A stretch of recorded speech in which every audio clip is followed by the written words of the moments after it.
Hey, what's up, everyone? Welcome to Beyond Two Souls, the new Alan Page, Willem Dafoe game that's going to be released for PlayStation 3 only. I find it funny that it's PlayStation 3, not the next gen PlayStation 4. So I'm hoping PlayStation 4 is a little backwards compatible because this is set to release on October 8th of 2013, which I thought that November would be kind of the time frame that PS4 is getting released. But however, it's currently being developed by Quantic Dreams, and if you don't know who they are, they're the developers for Heavy Rain, which to me was a diamond in the rough. I don't think a lot of people gave it its kudos that it deserved. I thought it was a really good game, and I'll probably have some gameplay for that because I do enjoy that development company, and they put a lot of effort, a lot of feels. It hits you right in the feels, if you will, if you play that game. And if you do have PlayStation and you haven't played it, play the game. It's pretty amazing. But nonetheless, I have a feeling this game is going to be highly story based or story driven. Mainly for the fact that I think I heard there's like a 2,000 page script for this game, which I'm sure there's a lot of talking. I mean, they have actors, so they're probably doing it. But we'll see what happens. I thought it was pretty fast paced right now. Once again, they may have just put me in that scenario or that demo area to kind of get the feel of the controls. And I guess you have the spirit in you. I didn't even know that. I thought Alan Page for the little cutscenes and the little demos or the debuts and the trailers that I saw, I thought she was just like a runaway girl. But apparently she has all this massive training and she has some paranormal ability within her. I think it's called, it starts with an A. I want to say Ellen, Andre, Anton, Aiden, something like that. Something. I think it's Aiden. But anyway, it doesn't matter what the name is, right? You could control it. But the uniqueness of this game, and it's kind of right now.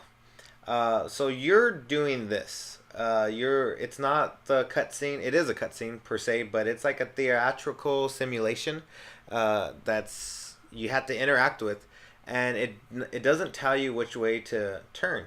You have to figure out that by looking at the movie or looking at the cutscene and figuring out her, like right there she's gonna kick, so she's kicking right to left, so you would have to move your controller to the left to finish off the combo, if you will. And same thing with moving. If she moves back, you have to continue the movement by moving back, or if she's gonna block, you have to block forward. So it's pretty intense, especially because they're not babying you at all, which I kind of like. But definitely for a demo, you have to get used to it. And the one thing I had to get used to is kind of the control or the camera. So I'm running here, right? And I can't really see, like, I guess down my sights, if you will. Kind of what's in front of me. I'm kind of focused just on her. And I really wish they kind of had a little bit more pull back on the camera so I can see a little bit more of the territory. Because at one point in this demo, I totally lost the kid.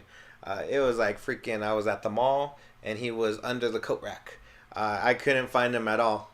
But he just went around the corner and there was no indicator of where he's at. So I'm pretty sure as the game finishes up, they're going to have a little bit more points and a little bit of help or guidance, if you will. And like I said, it's very hard to hear, especially when I didn't have the headset on for this time.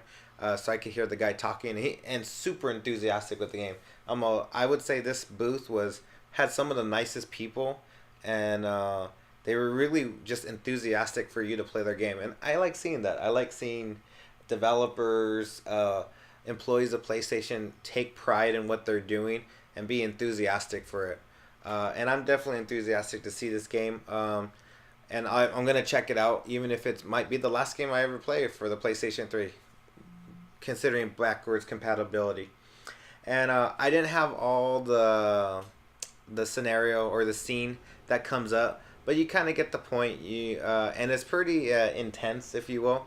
But I suggest check it out, and if you do, and if you like it, yay. If not, well, my bads. But I recommend it. And that's if, like I said, if you like that interactive cinema type of thing. So for now, that's all I have. Until next episode, I'll catch you all later. Peace out.